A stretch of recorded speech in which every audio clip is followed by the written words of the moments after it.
Cup Series media availability with none other than Darrell Wallace Jr., driver of the number 43 Smithfield Ford for Richard Petty Motorsports. Bubba, this has been quite an eventful week for you. Could you please just walk us through what this week has been like from your perspective? Yeah, it's been a little busy, but not too bad. I think we kind of were able to manage it. I was able to manage a little bit, not let it get the highs too high, and still be able to focus on this weekend. That's the biggest thing. What an incredible opportunity for me. You know, when you said the driver of the number 43, it took a minute. Had a nice ring to it though, so I like that. But we're just out here to have fun. I'm treating it just like I'm walking around the Xfinity garage, a little bit more crowded. But there's nothing different from the game plan for me. It's just to go out and do the best I can, not only for myself, but for everybody involved in this, you know, for Richard Petty himself, his whole family, Eric and his family, to help get through this process and get him back on the racetrack, and for Smithfield, for Ford, and everybody at RPM. It's going to be fun. Outstanding. We're going to go ahead and open the floor for questions. We'll start up here with Joseph and work our way around. Joseph Walken, frontstretch.com. How much pressure is there on you for the next few weeks while you're filling in for Eric? Yeah, there's a little bit. I mean, you got a lot of people wanting to see how I'll run and see how I'll do against the Cup guys. I think in years past there was a lot of pressure added just for myself. And today I feel great. I feel, you know, good about getting in the car. I don't have to overstep anything. I don't have to do anything special.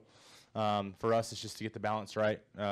We decided to pick the weekend where I get the least amount of practice as possible. We only get one session today, one session Saturday. So there's a lot of big factors going into this to make it a special weekend. But as far as pressure, just a little bit. I'm okay, though.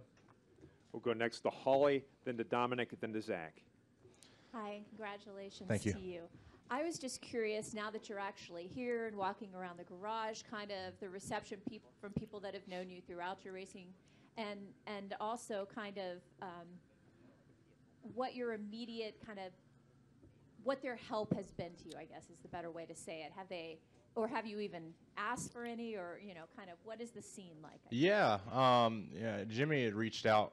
Jimmy Johnson had reached out as soon as pretty much we announced it. And he said, "See you on Sundays now, bro." And I was like, "All right, that's cool. That's really cool there."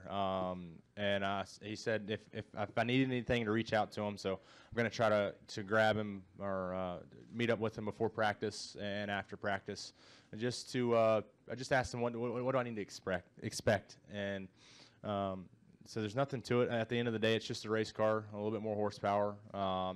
Just a little bit bigger venue, a little bit bigger crowd. But at the end of the day, I've been waiting for this moment for 15 years, however long I've been racing, a long time. And now it's finally here, so it's just another stroll in the park.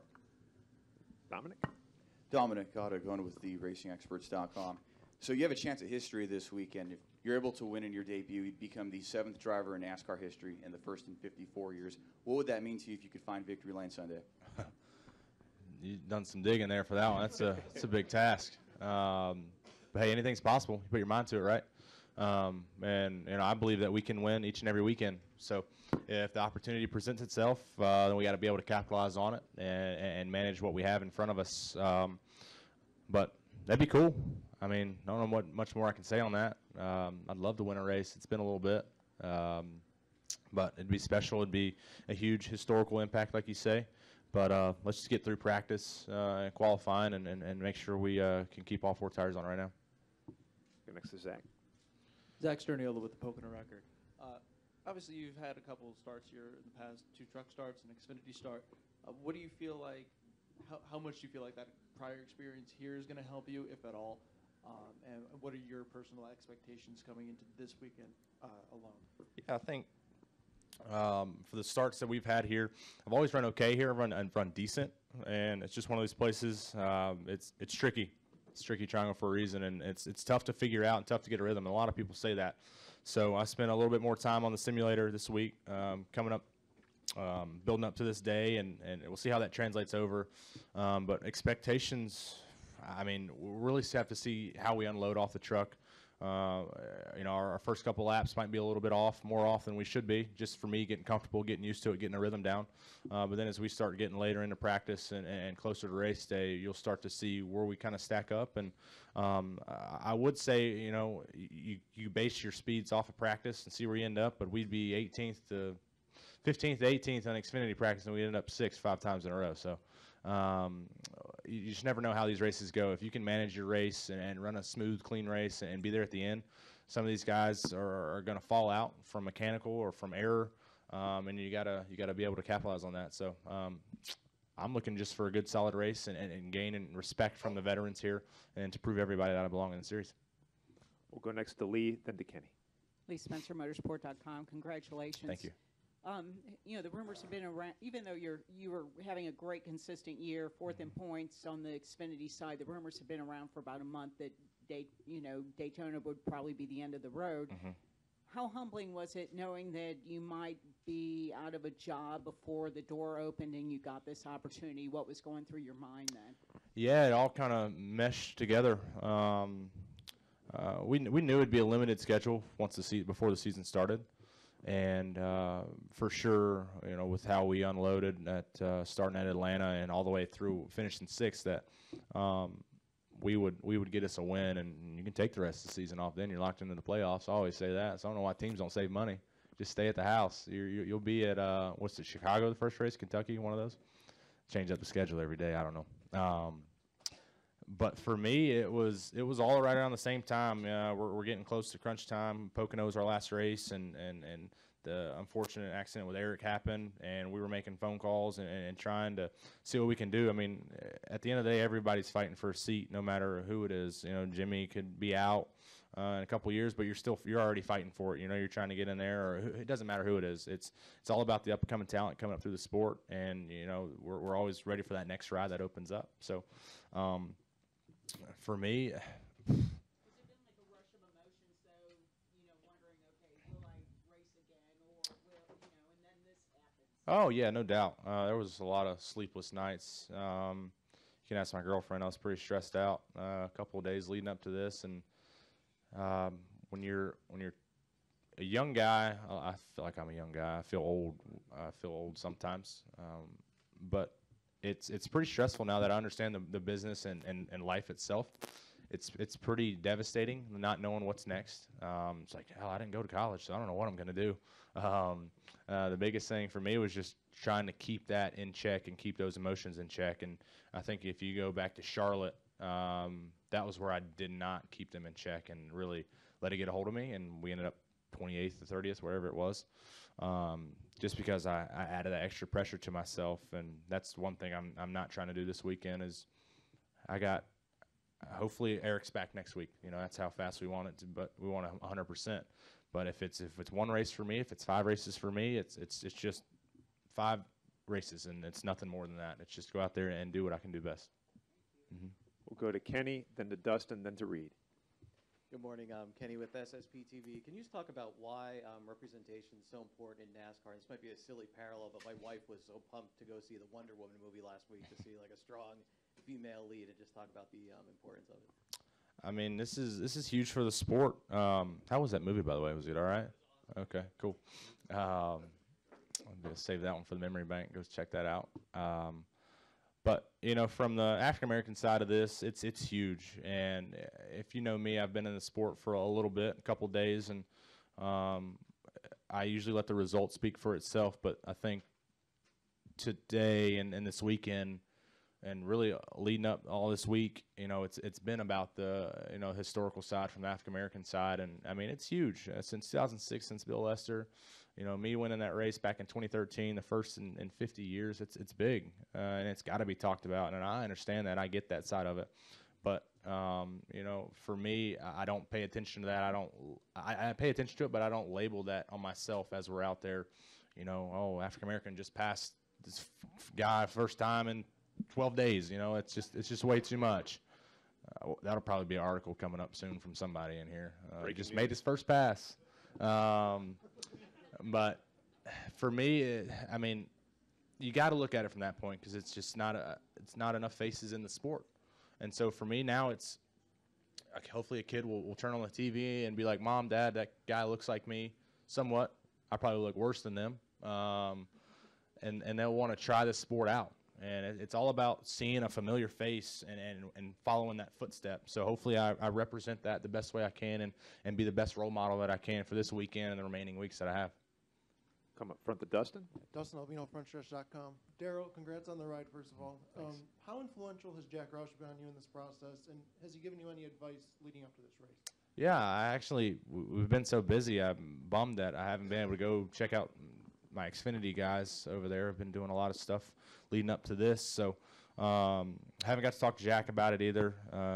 But thankful for the opportunity with everybody there at RFR.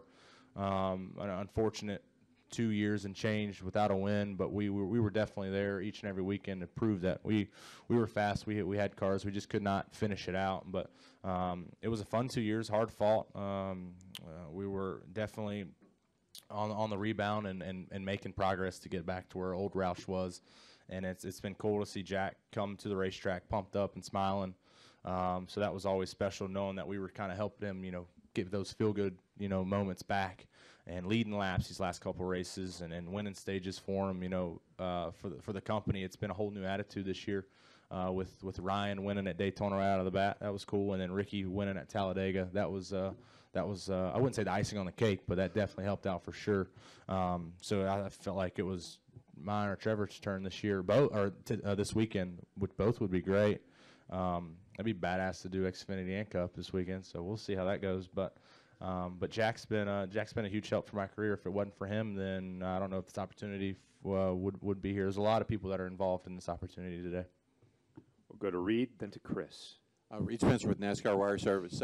I was struck by something you said on the teleconference the other day about sometimes you lose your cool. Mm-hmm. And basically here you talked about emotions boiling over. Do you think that has held you back in any way and limited your opportunities, and is that something you're really conscious of now?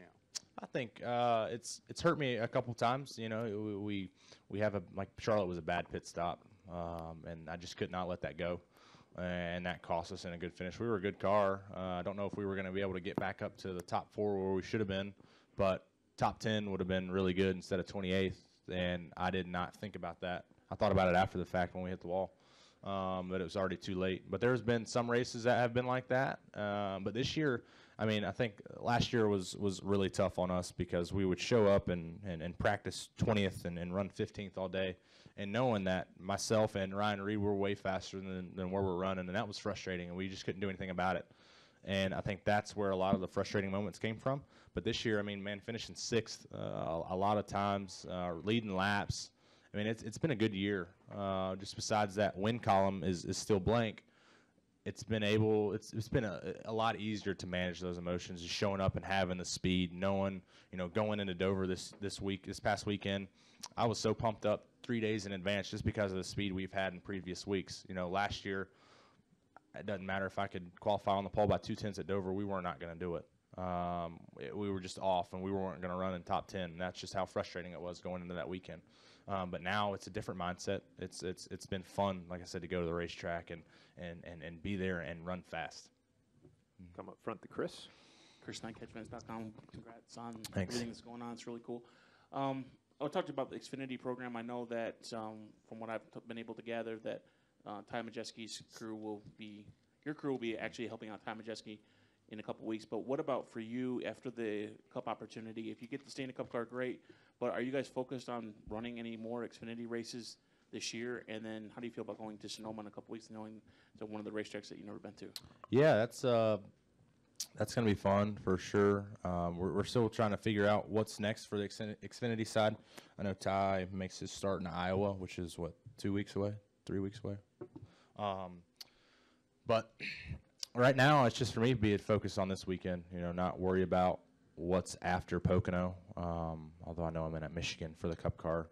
But for Xfinity side, it's just to go out and we get 2 practices today to get it dialed in for tomorrow. And this is the weekend. This is the opportunity where we can't be backed up any further in the corner of the wall, and we got to come out swinging, but doing that all in the positive and the right way, and be able to close out the season with a win. So I have a ton of confidence coming in this weekend. to be able to do that, and that's what I'm focused on the most. And hopefully things will open up after that. You know, one door closes, another one opens up. Do we have additional questions for Bubba? Bubba, congratulations Cool. Thank again you. on the ride, and good luck this weekend. Thanks, guys. Appreciate it.